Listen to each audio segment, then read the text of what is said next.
बिस्मिल्लाहिर्रहमानिर्रहीम। अस्सलाम वालेकुम नाज़रीन, आप यूट्यूब चैनल देख रहे हैं। मैं इमरान खान हूँ। फैसल वाडा साहब ने एक प्रेस कॉन्फ्रेंस की है और उस प्रेस कॉन्फ्रेंस के बारे में ये वीलॉग है। मैं उसी के ऊपर रखूँगा स्पेसिफ़िक फैक्ट्स आपके सामने वो रखने वाला हूँ जो इस पूरी प्रेस कॉन्फ्रेंस का आगे वाला, पीछे वाला और इसके बीच वाला सारा हिस्सा आपके सामने खोल कर रख देंगे। कुछ चीज़ें ऐसी हैं जो इस प्रेस कॉन्फ्रेंस के होने से पहले हुई, कुछ चीज़ें ऐसी हैं जो इस प्रेस कॉन्फ्रेंस के होने के बाद हुई, और कुछ चीज़ें और सवालात इस प्रेस कॉन्फ्रेंस के बीच में उठते रहे। मैं क्योंकि वहाँ मौजूद था और सहाफ़ियों की एक बहुत बड़ी तादाद थी। अरशद शरीफ साहब के घर में थे हम। काशिफ अब्बासी साहब वहाँ बैठे थे, बाद में मालिक साहब आए, कुछ और सहाफ़ी वहाँ पे मौजूद थे, मितला साहब मौजूद थे, फिर वहाँ पे अतर काज़मी साहब बाद में आए, इरशाद भट्टी साहब हमारे साथ मौजूद थे, अदील राजा जिन्होंने अपनी तकरीबन सारी सहाफ़ती ज़िंदगी अरशद शरीफ साहब के साथ गुजारी है।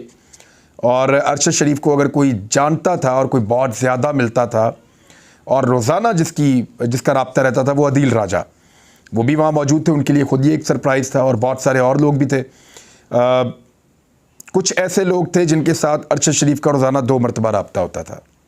रोज़ाना 2 मरतबा मैं आपको कह रहा हूँ क्योंकि उन लोगों ने ये क्लेम किया हुआ है। वो भी वहाँ मौजूद थे और सबके लिए ये एक हैरत अंगेज़ चीज़ थी। मैं आपको बता देता हूँ प्रेस कॉन्फ्रेंस से पहले होने वाली डेवलपमेंट्स, फिर बाद में बाकी बताता हूँ। PID ने, ये प्रेस इंफॉर्मेशन डिपार्टमेंट होता है वफाकी हुकूमत का, इसने खुद दावतनामा जारी किया इस प्रेस कॉन्फ्रेंस का। सहाफ़ियों को बुलाने के लिए दावतनामा जारी करते हैं, लेकिन तारीख़ में पहली मरतबा PID की जानिब से एक दावतनामा जारी किया गया जिसमें एक अपोजिशन के ऐसे रहनुमा जिसको इलेक्शन कमीशन ऑफ पाकिस्तान ने नाअहल करार दिया, जिनको उनके लिए ये जारी किया गया। ये एक बड़ी अजीब चीज़ है, हैरान कुन चीज़ है। ऐसा नहीं होता। PID के अंदर कभी भी अपोजिशन को प्रेस कॉन्फ्रेंस करने की इजाज़त नहीं होती। PID अपोजिशन को अपने करीब फटकने भी नहीं देती। लेकिन हैरत अंगेज़ चीज़ ये है कि अरशद शरीफ साहब के बारे में इस प्रेस कॉन्फ्रेंस को जो फैसल वाडा साहब ने किया, PID ने ना सिर्फ अपना प्लेटफॉर्म, अपनी जगह दी, बल्कि इसके साथ साथ उन्होंने बाकायदा दावतनामा जारी किया कि फैसल वाडा साहब एक अहम प्रेस कॉन्फ्रेंस करने वाले हैं। मैं आपको बता देता हूँ उसमें क्या लिखा हुआ है। पाकिस्तान तहरीक-ए-इंसाफ के सीनियर रहनुमा और साबिक वफाकी वज़ीर फैसल वाडा आज मोरखा 26 अक्टूबर बरोज़ बुध बवक्त 9:15 रात नेशनल प्रेस क्लब इस्लामाबाद में हंगामी प्रेस कॉन्फ्रेंस करेंगे, जिसमें वो मुल्क की मौजूदा सियासी सूरत-ए-हाल के हवाले से मीडिया को आगाह करेंगे। और आप सबसे गुजारिश है कि आप लोग आ जाएँ। ये सेक्रेटरी नेशनल प्रेस क्लब है और PID ने भी इसको जो है वो इसकी दावत दी है अपने प्लेटफॉर्म के ऊपर भी। PID ने अपने प्लेटफॉर्म के ऊपर भी इसको दावत दी है, इसको फॉरवर्ड किया है। तो इसको ज़रा आप ये देख लें। नंबर 2 इसमें चीज़ ये है कि ये पहले से ही नून लीग के सहाफ़ी और नून लीग के कुछ अकाउंट्स वो ये बात कहना शुरू हो गए थे कि फैसल वाडा साहब आज कोई सरप्राइज़ देने जा रहे हैं या इमरान खान साहब को एक सरप्राइज़ मिलने जा रहा है। यानी उनका ये क्लेम पहले से कैसे आ गया। फैसल वाडा क्या करने जा रहे हैं, ये नून लीग को या नून लीग से कुर्बत रखने वाले सहाफ़ियों को इस बात का आइडिया कैसे हुआ। दूसरा सवाल जो अहम है वो ये उठता है कि उन्हें कैसे लग रहा था कि सरप्राइज़ इमरान खान को मिलेगा, या उन्हें कैसे लग रहा था कि फैसल वाडा अरशद शरीफ साहब के जो कत्ल का मामला है उसका सारा का सारा गेम उलट देंगे या बदल देंगे।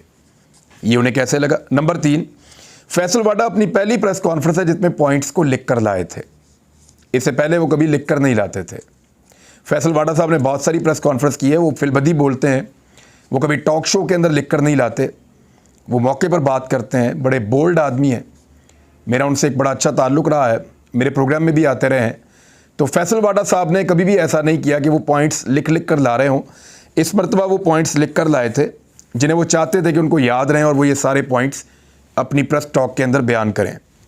नंबर 4, PTI में कोई भी नहीं जानता था कि फैसल वाडा साहब कोई प्रेस कॉन्फ्रेंस करने के लिए जा रहे हैं।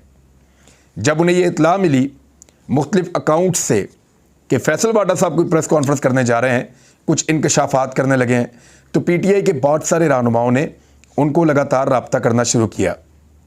PTI के रहनुमाओं के टेलीफोन्स को अटेंड नहीं किया फैसल वाडा साहब ने। PTI के तमाम लोग उनको कॉल्स करते रहे, लगातार करते रहे। ख़ास तौर पे जो सिंध चैप्टर के लोग हैं वो करते रहे। तो फैसल वाडा साहब ने उनमें से किसी का टेलीफोन नहीं उठाया, जिसकी वजह से पहले बात नहीं हो पाई। तो पाकिस्तान तहरीक इंसाफ नहीं जानती थी कि फैसल वाडा क्या कहने जा रहे हैं। नंबर 5, बहुत सारे सहाफ़ी, जिनमें से कुछ मेरे साथ भी मौजूद थे, वो लगातार फैसल वाडा साहब को कॉल कर रहे थे और वो जानना चाहते थे उनकी प्रेस कॉन्फ्रेंस से पहले कि पता चले कि फैसल वाडा साहब क्या कहने लगे अपनी इस प्रेस कॉन्फ्रेंस में। सहाफ़ियों का यही काम होता है कि वो पहले से जानना चाहते हैं कि खबर क्या आने वाली है। तो फैसल वाडा साहब उन सब के नंबर बिजी कर रहे थे। मैंने सोचा कि मैं उन्हें कॉल करूं क्योंकि मेरा नंबर वो उठा लेते हैं, लेकिन मेरे साथ जो 2-3 सहाफ़ी बैठे थे उन्होंने जब ट्राई किया, उनका फ़ोन जब फैसल वाडा साहब ने बिजी कर दिया, तो फिर मैंने कोशिश भी नहीं की। मुझे आइडिया हो गया कि वो जो कहना चाहते हैं अपनी प्रेस कॉन्फ्रेंस में कहना चाहते हैं, उससे पहले वो टेलीफोन भी नहीं सुनना चाह रहे। छठा नुक्ता, अपोजिशन के बंदे की ये पहली प्रेस कॉन्फ्रेंस है गुज़िश्ता 6 माह में। यानी इमरान खान पाकिस्तान तहरीक इंसाफ के चेयरमैन हैं, उनकी प्रेस कॉन्फ्रेंस नहीं चलाई जाती पाकिस्तान टेलीविज़न के ऊपर, वहाँ पे बैन है PTV के ऊपर। लेकिन फैसल वाडा अपोजिशन के वो पहले रहनुमा हैं जिनकी पूरी की पूरी प्रेस कॉन्फ्रेंस को पाकिस्तान टेलीविज़न पर मुकम्मल चलाया गया। 7वां नुक्ता, टेलीविज़न चैनल्स को मुकम्मल प्रेस कॉन्फ्रेंस या प्रेस टॉक दिखाने के लिए पाबंद किया गया था और TV चैनल्स ने अपना पूरा वक्त इस प्रेस कॉन्फ्रेंस को चलाया है। नंबर 8, मियां नवाज शरीफ साहब ने जैसे ही फैसल वाडा साहब ने अपनी प्रेस कॉन्फ्रेंस ख़त्म की, 5 मिनट के अंदर अंदर उनका मौक़िफ़ आपको सोशल मीडिया पे और मीडिया पे नज़र आना शुरू हो गया। यानी मियां साहब तैयार थे कि जैसे ही फैसल वाडा साहब की प्रेस कॉन्फ्रेंस ख़त्म होगी तो उसके बाद मुझे क्या कहना है, कैसे निकलना है। उन्होंने उस प्रेस कॉन्फ्रेंस को देखा मियां साहब ने।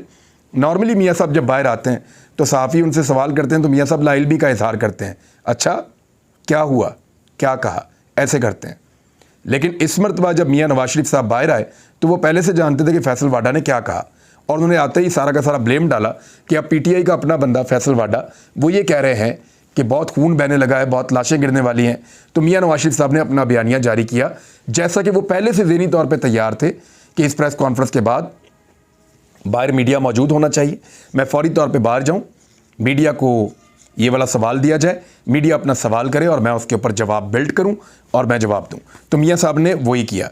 ये 8-10 चीज़ें हैं जो बहुत मशकूक थीं, और चीज़ें भी निकाली जा सकती हैं। तो ये प्रेस कॉन्फ्रेंस से पहले की मैं आपको बात बता रहा हूँ।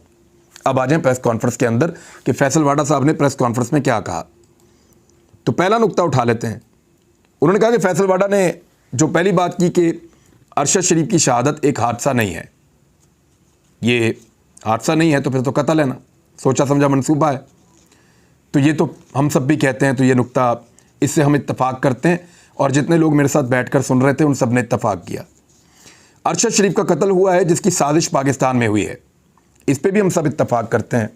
और हमारा ये मानना है कि जिन्होंने अरशद शरीफ को मजबूर किया पाकिस्तान से निकलने पर, और जिन्होंने बंदोबस्त किया कि अरशद शरीफ को दुबई से हर हाल में काबू कर लिया जाए, डिपोर्ट करवा के गिरफ़्तार किया जाए या मजबूर किया कि वो दुबई से निकल कर चला जाए, दूसरे नंबर पे वो लोग ज़िम्मेदार हैं। और वो वही लोग हैं जिन्होंने पाकिस्तान से भगाया, वो वही लोग, और सबको पता है कि इन्होंने भगाया, सब जानते हैं कौन लोग हैं। वही लोग हैं जिन्होंने पाकिस्तान से भगाया, वही लोग हैं जिन्होंने अरशद शरीफ को दुबई से निकलवाया और फिर वजह बने इस सारी सूरत हाल की।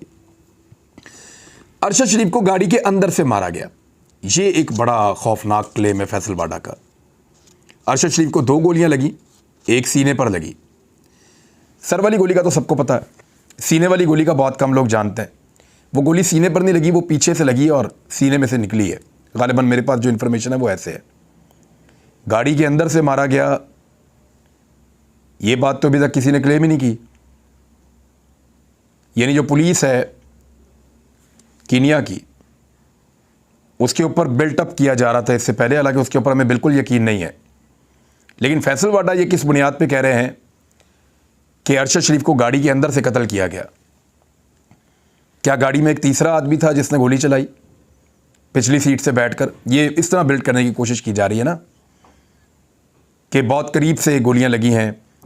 और यानी मैं आपको बताता हूं कि उसके बाद क्या हुआ। जब फैसल वाडा साहब ने यह कहा कि अरशद शरीफ को गाड़ी के अंदर से मारा गया, अरशद शरीफ को 2 गोलियां लगी, एक गोली सीने पर लगी, तो ये क्लेम जो है ये बताता है कि पुलिस की सारी स्टोरी जो है वो झूठी है। जो नैरोबी में पुलिस ने स्टोरी बनाई है कीनिया में, वो पूरी की पूरी स्टोरी झूठी है। फैसल वाडा साहब ये तो क्लियर कट कह रहे हैं। इसका मतलब है उनकी पुलिस पे भरोसा नहीं किया जा सकता। और वो ये कह रहे हैं गाड़ी के अंदर से मारा, 2 गोलियां मारी। फैसल वाडा की प्रेस कॉन्फ्रेंस के फ़ौरन बाद कुछ लोग हमें आकर मिलते हैं अरशद शरीफ साहब के घर में। मैं उनका नाम नहीं लूँगा, उन्हें डिस्क्लोज़ नहीं करूँगा। और वो आकर मुझसे मिलने की ख्वाहिश का इजहार करते हैं। मैं उन्हें बिठाता हूँ, उनसे बात करता हूँ और वो छूटते ही मुझे कहते हैं कि बहुत करीब से गोलियाँ मारी गई हैं, बहुत करीब से गोलियाँ मारी गई हैं। तो मैंने उनसे सवाल किया कि बड़ी गन से मारा गया है या पिस्टल से मारा गया है या कोई बुलेट का तो बताएं। नहीं, वो करीब से छोटे वेपन से मारा गया है। ये मुझे खबर जानबूझकर पहुंचाई गई। मैं सहाफ़ी हूँ, मुझे पता चल जाता है कि ये खबर मुझे फीड की जा रही है या ये कोई हकीकत है जो बंदा मुझे बताना चाहता है। ये लोग मुझे बड़ी देर से ये बात बताना चाहते थे, मैं नाम नहीं लूँगा, लेकिन मेरे तक वो पहुँचे, उन्होंने तरद्दुद किया, वो अरशद शरीफ के घर में आए, जहाँ पे हम बैठे थे वो वहाँ पहुँचे, वहाँ आकर उन्होंने मुझे कहा कि आपको पता है कि बहुत करीब से गोलियाँ मारी गई हैं। मुझे ऐसा लगा, हो सकता है करीब से मारी गई हो सकता है दूर से मारी गई हो, ये तो इन्वेस्टिगेशन में पता चलेगा। लेकिन जानबूझकर ये माहौल बनाया गया कि जो फैसल वाडा साहब ने जिस बात पे बिलीव किया या फैसल वाडा साहब जो बात कह रहे हैं वही बात मैं भी कहूँ। तो मैं तब तक नहीं कहूँगा जब तक कि ये पूरी तफ्तीश मुकम्मल नहीं हो जाती। गोलियाँ बहुत सारी चली हैं गाड़ी के ऊपर, तो उनमें से कौन से लगी, कैसे लगी। अरशद शरीफ साहब को 2 गोलियाँ लगी, इसके बारे में फैसल वाडा साहब को किसने बताया कि गाड़ी के अंदर से बैठ के मारी गई, ये एक अहम सवाल है जो मेरे दिमाग में उसी वक्त उठा और बाकी सब लोगों के दिमाग में भी उठा। फिर उन्होंने कहा कि अरशद शरीफ को फार्म हाउस में किसने छुपाया। तो अरशद शरीफ साहब तो पाकिस्तान से भागे हुए थे, पहले वो यहाँ से परेशानी में वो पहुँचे यूएई, वहाँ से उनको निकलवाया गया तो वो वहाँ चले गए और वहाँ पे जाकर वो रुके। और वो एयरवाई की जो सीनियर क़यादत है उनका ताल्लुक़ बताया जा रहा है कि आगे उन लोगों के साथ है जहाँ पे जाकर अरशद शरीफ साहब रुके। तो वो उन्हीं के ज़रिए से होना था क्योंकि वहीं पे उनके ताल्लुकात थे, वहीं उनकी दोस्तियाँ थी। अरशद शरीफ साहब तो इतने सोशल पाकिस्तान से बाहर थे नहीं, वरना उनके पास दुनिया भर के वीज़े होते। उनके पास वीज़ा नहीं था बरतानिया का, तो इस वजह से नहीं हो पाया। फिर उन्होंने कहा कि मैंने वीडियो भी बनाई है और नाम भी दे दिए हैं, बैनुल-अक़वामी और कौमी सतह पर दे दिए हैं। मुझे कुछ हुआ, मारा गया, तो जो मुझे मारेंगे वो भी 3 घंटे के अंदर अंदर मारे जाएंगे। ये बहुत बड़ा क्लेम है। कहा गया कि अरशद शरीफ को दुबई से इस्टेब्लिशमेंट ने निकलवाया, ये झूठ है। ये तो किसी ने कहा ही नहीं, ये तो हम जानना चाहते हैं कि किसने निकलवाया, और ये दुबई की हुकूमत बता सकती है। अगर यूएन इंक्वायरी करे, यूनाइटेड नेशंस, तो यूएन बड़ा क्लियर कर देगा चीज़ों को। देखें, वो जाएंगे कीनिया, सबके इंटरव्यूज़ लेंगे, हालात वाक़यात देखेंगे, पोस्टमार्टम देखेंगे, जिनके बाद ठहरे थे उनसे भी इंटरव्यूज़ लेंगे, पुलिस के भी इंटरव्यूज़ लेंगे, उन्हें बहुत क्लैरिटी हो जाएगी। उसके बाद वो यूएई जाएंगे, यूएई की गवर्नमेंट से पूछेंगे कि आप लोग कौन बंदे थे जो मिले थे उनसे, क्यों मिले थे, किसके कहने पर मिले थे, और किसके कहने के ऊपर आप उनको डिपोर्ट करना चाहते थे, या आपने उन्हें 48 घंटे दिए कि आप पाकिस्तान से बाहर निकल जाएं। सवाल का जवाब मिल जाएगा।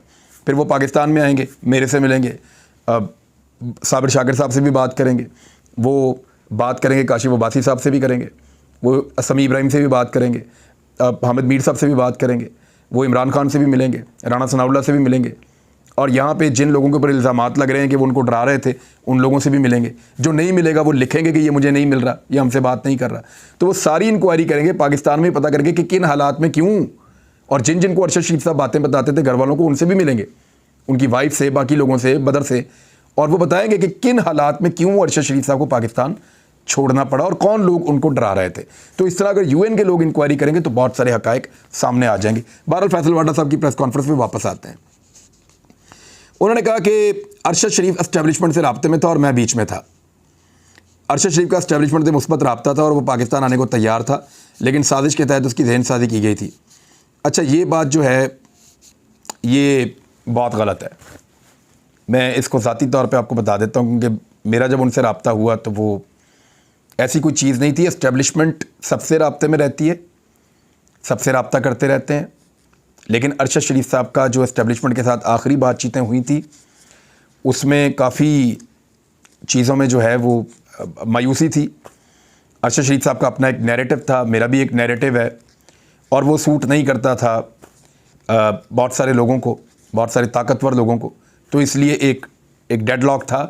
अब ये अगर क्लेम कर रहे हैं फैसल वाडा साहब कि मैं उसको दूर कर रहा था, तो मैं इसमें नहीं मानता, क्योंकि जो लोग आखिरी वक्त तक अरशद शरीफ साहब से राब्ते में थे, उनकी वाइफ ने हमें कुछ बातें, कुछ और लोगों ने बताई हैं, जो बातें बहुत क्लियरली कुछ और इंडिकेट कर रही हैं, कुछ और चीज़ें वो बता रही हैं।